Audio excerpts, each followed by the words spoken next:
ሰላም ጤና ይስጥልን የተከበራችሁ ይህ ቅን ዜና ነው። በዚህ ቻናላችን ቅን መረጃዎችን ወደ እናንተ የምናደርስበት የዜና ቻናል ነው። ቻናላችን አዲስ ስለሆነ ሰብስክራይብ እንድታደርጉ እያልን ወደ ዕለቱ መረጃዎች እናልፋለን። ህወሓት ከፖለቲካ ፓርቲነት ተሰረዘ። የኢትዮጵያ ምርጫ ቦርድ ህዝባዊ ወያኔ ሓርነት ትግራይ ወይም ህወሓት ከግንቦት 5 2017 ዓ.ም ጀምሮ ከፖለቲካ ፓርቲነት መሰረዙን አስታወቀ።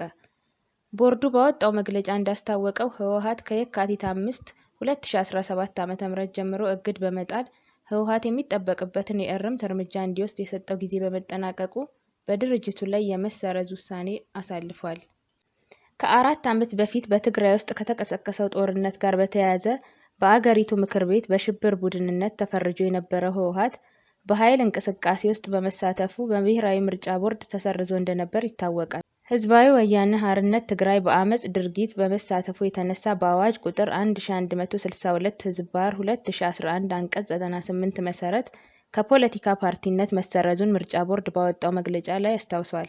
ነገር ግን በፌዴራል መንግስትና በትግራይ ታጣቂዎች መካከል ለ2 ዓመት ሲካሄድ የቆየውን ጦርነት በፕሪቶሪያው ስምምነት መቋጨቱን ተከትሎ የኢትዮጵያ ምርጫ ቦርድ የፖለቲካ ፓርቲዎች ምዝገባና የምርጫ ስነ ምግባር አዋጅን ለማሻሻል በወጣው አዋጅ አማካኝነት ህወሓት በልዩ ሁኔታ ለመመዝገብ ችሎ ነበር። የምርጫ ቦርድ ዛሬ ፓርቲውን መሰረዝ አስመልክቶ ባወጣው መግለጫ እንዳስታወቀው በአዋጅ ቁጥር 1372/2016ን ተከትሎ በወጣው መመሪያ ቁጥር 25/2016 እና ቦርዱ ምዝገባውን ተከትሎ እንዲፈጽም የሰጠውን ትዕዛዝ ህወሓት ባለማክበሩ በተለያየ ጊዜ ማሳሰቢያ ቢሰጥም ፓርቲው በህግ የተጣለበትን ግዴታ አልፈጸመም ብለዋል። ከዚህም ባሻገር ፓርቲው አምኖበትና ተስማምቶበት ከቦርዱ የተቀበለውን የፓርቲ ህጋዊ ሰውነት ማረጋገጫ አላውቅም ማለቱን በመጥቀስ ህጋዊ ሰውነቴን በዚህ ሰነድ አላረጋግጥም ማለቱን ገልጾ ህግና መመሪያን ለማክበር ፈቃደኛ ባለመሆን መቆየቱ ቦርዱ በመግለጫው ላይ ጠቅሷል። ፓርቲው በልዩ ሁኔታ ሲመዘገብ በህጉ ላይ የተዘረዘሩ ሰነዶች፣ የፓርቲ ፕሮግራም፣ የፓርቲው መተዳደሪያ ደንብና የፓርቲውን አመራሮች ስም ዝርዝር ከፊርማ ጋር ለቦርዱ ማቅረቡን ጠቅሷል።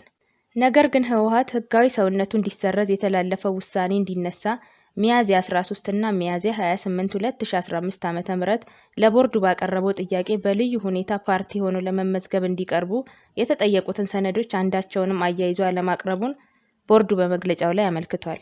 ቦርዱ በጻፈው ደብዳቤ ላይ ህወሓት ሐምሌ 19 2016 ዓ.ም ፓርቲዎችን በልዩ ሁኔታ የሚመዘግብ አዋጅ በታወጀ በሁለተኛ ወር ጥያቄ ሲያቀርብ በወቅቱ የአዋጁ ዓላማ አፈጻጸምና በአዋጁ መሰረት በልዩ ሁኔታ ፓርቲ ሆኖ የመመዝገብ ሂደት በግልጽ አስታውቋል። ይህንኑ ለህዝብ ይፋ የሆነውን አዋጅ ዓላማና አፈጻጸም በግልጽ በማወቅና በመረዳት አዋጁ ላይ የተከተሉትን ሰነዶች አያይዞ በማቅረብ በአዋጁ የተጠየቀውን የምዝገባ ስርዓት በመፈጸም ምዝገባው መከናወኑን ቦርዱ ገልጿል።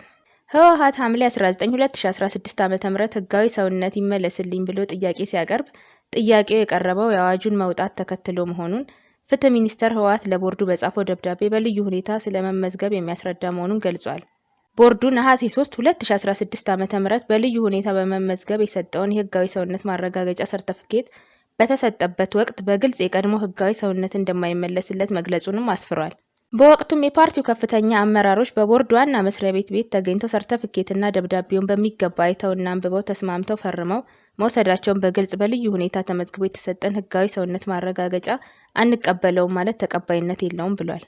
ከተመሰረተ ከ5 10 ዓመታት በላይ ያስቆጠረው ህወሓት በምርጫ ቦርድ በልዩ ሁኔታ እንዲመዘገብ የቀረበለትን አማራጭ ውድቅ ያደረገ ሲሆን ለዚህም የቀደመው እውቅና እንዲመለስለት እንጂ በአዲስ መልክ ለመመዝገብ ፈቃደኛ አለመሆኑን ሲገልጽ ቆይቷል። ባለፈው ሳምንት ህወሓት ባወጣው መግለጫ በትግራይ የተካሄደውን ጦርነት ለማስቆም ከፌዴራል መንግስቱ ጋር የተፈራረመው የፕሪቶሪያ ስምምነት የድርጅቱን ህልውና የሚያረጋግጥ በመሆኑ እንደ አዲስ ምዝገባ እንዲፈጽም እንደማይገደድ አስታውቋል። በዚህም የድርጅቱን ህጋዊ እውቅና ለመመለስ የሚያስፈልገው ፖለቲካዊ ውሳኔ እንጂ የህግ ጉዳይ አለመሆኑን በመጥቀስ የፌዴራል መንግስቱና ሌሎች የፕሪቶሪያ ስምምነቶች አሸማጋዮች የህወሓትን ነባር እውቅና እንዲመለስለት እንዲያደርጉ ጥሪ አቅርቦ ነበር። ወደ ቀጣይ ዜናችን ስናልፍ የኢትዮጵያ ኦርቶዶክስ ተዋሕዶ ቤተክርስቲያን ብፁዕ ወቅዱስ አቡነ ማትያስ የሚያግባቡ ጉዳዮች ተፈልገው ችግሮችን በሰላማዊ ውይይት እንዲፈቱ በማድረግ እናት ሀገር እፎይታ እንድታገኝ እንዲደረግ ጠየቁ። በተለያየ ምክንያት ከሲኖዶሱ የወጡ ወገኖች እንዲመለሱ ማድረግ የቤተክርስቲያኗ ሲኖዶስ ጉባኤ ተቀዳሚ ተልዕኮ እንደሆነም ፓትርያርኩ አስታውቀዋል።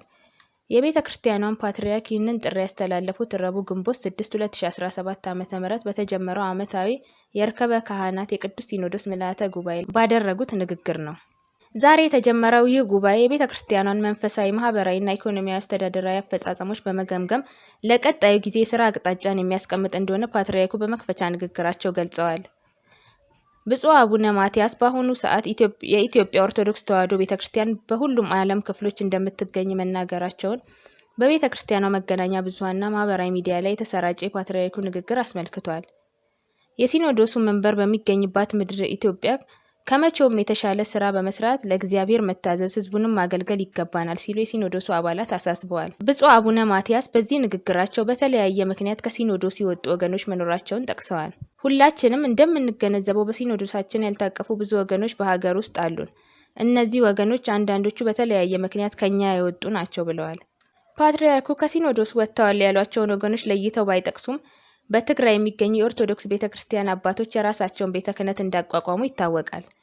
የሃይማኖት አባቶች የትግራይ ኦርቶዶክስ ተዋሕዶ ቤተክርስቲያን መንበረ ሰላማ የተባለውን ቤተ ክህነት የመሰረቱት የትግራይ ጦርነትን ተከትሎ በተፈጠረው ልዩነት ነው።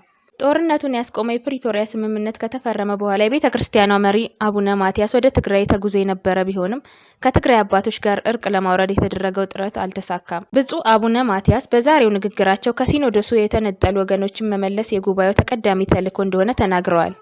የሄዱት ወደ ቤታቸው እንዲመለሱ፣ ሌሎችም ወደ መንጋው እንዲቀላቀሉ በርትቶ መስራት የዚህ ጉባኤ ተቀዳሚ ተልዕኮ ነው። ምክንያቱም የጸጋና የሐዋርያትነት የተቀበልንበት ዋናው ምክንያት ይህንን ለማድረግ ነውና ብለዋል። ከዚህ ጋር በተያያዘ የቤተ ክርስቲያኗ ተደራሽነት በሳሳበት አካባቢ ሁሉ የተለየ ትኩረት ተሰጥቶት መስራትና ተጨባጭ ለውጥ ማምጣት እንደሚገባም አሳስበዋል። ብፁዕ አቡነ ማትያስ በመክፈቻ ንግግራቸው የሀገሪቱ ወቅታዊ ሁኔታ የሚመለከቱ ጉዳዮችንም አንስተዋል። የሃይማኖት አባቶች የሚያበረክቱት አገልግሎት በመንፈሳዊ ብቻ ሳይሆን በኢኮኖሚውና በማህበራዊ ዘርፍ ያሉ ጉዳዮችንም ጭምር እንደሚያካትት ገልጸዋል። ህዝቡ የተሻለ ማህበራዊ አገልግሎቶችን እንዲያገኝ፣ በኢኮኖሚውም ከድህነት የተላቀቀ እንዲሆን እንዲሁም ሰላሙና ደህንነቱ የተጠበቀ እንዲሆን መስራት እንደሚገባም ተናግረዋል። የሃይማኖት አባቶች ይህንን ኃላፊነት በማስተማርም በተግባርም በመሳተፍ የህዝቡን መሪዎችና አርአያ ሆነው መፈጸም እንዳለባቸው አንስተዋል። ወደ መጨረሻ ዜናችን ስናልፍ የአፍሪካ ህብረት የሰላም ጥረቶችን በራስ የገንዘብ አቅም ለመደገፍ የአፍሪካ መሪዎች የሰላም ፈንድ አቋቁመዋል። የአፍሪካ ህብረት የአፍሪካ በተለያዩ ሀገራት የሚቀሰቀሱ ግጭቶችን የምትፈታባቸው የሰላም መርሃ ግብሮቿን ወጪ በራሷ ለመሸፈን በርካታ ጥረቶችን በማድረግ ላይ ትገኛለች ብለዋል። ከ2 ወራት በፊት በተደረገው አህጉራዊ ጉባኤ የህብረቱን ኮሚሽን ሊቀመንበርነት የተረከቡት መሐሙድ አሊ ዩሱፍ በአፍሪካ ህብረት የሚከናወኑ የሰላም ጥረቶችን በራስ የገንዘብ አቅም ለመደገፍ እንዲቻል የአፍሪካ መሪዎች የሰላም ፈንድ ማቋቋማቸውን ገልጸዋል። እስካሁን በርከት ካሉ ሀገራት $400 ሚሊዮን ወደዚሁ የገንዘብ ቋት የሰላም ፈንድ ገብቷል። የህብረቱን ስራዎች በተለይም በእጅግ ወሳኝ የሚባሉ የሰላምና ጸጥታ እንዲሁም የልማት መርሃ ግብሮችን በራስ የገንዘብ አቅም ለማከናወንም ቀጣይነት ያላቸው የገንዘብ ምንጮች እየታሰቡ መሆናቸውን ሊቀመንበሩ ገልጸዋል። ከነዚህ አንዱ ወደ አባል ሀገራት ከሚገቡ ሸቀጣሸቀጦች ላይ የ0.2% ቀረጥ መጣል እንደሆነ አብራርተዋል። እስካሁን የተወሰኑ የአፍሪካ ሀገራት ይህንን የገንዘብ መሰብሰቢያ ስልት መተግበራቸውንና ሌሎችም ሀገራት ይህንን አሰራር እንዲከተሉ ደብዳቤ እንደተጻፈላቸው አመልክተዋል። በተጨማሪም በህብረቱ ስር ያለው የሰላምና ጸጥታ ምክር ቤት መዋቅራዊ ማሻሻል እየተደረገለት እንደሆነ አመልክተው የአህጉሩ ፈተና የሆነው ግጭትና ጦርነት በዘላቂነት ለመከላከል የቅድመ ማስጠንቀቂያ ስርዓት እንደሚዘረጋ ጠቅሰዋል። ሊቀመንበር መሐሙድ በተለያዩ የአፍሪካ ሀገራት ያሉትን ግጭቶች ለመፍታት ያለሙ የሰላም ጥረቶች እየተደረጉ መሆናቸውንም ተናግረዋል። በሱዳን ያለው ጦርነት እንዲቆም ህብረቱ የተኩስ አቁም ስምምነት እንዲደረግ ጥሪ ማቅረቡን እንደሚቀጥልም ገልጸዋል። የሱዳን ችግር በሱዳኖች ብቻ ነው መፈታት ያለበት፣ የአፍሪካ ህብረት ይህን ይደግፋል። የሌሎች ኃይሎችን ጣልቃ ገብነትንም ይሁን የትዕይንት መንግስት መመስረትን አንደግፍም ሲሉ በአጽንኦት ተናግረዋል። ለዛሬ ያዝነው ዜና ይህ ነው። ሰላም። ለዛሬ ያዘጋጀንላችሁ መረጃ ይህን ይመስላል። ሰላም።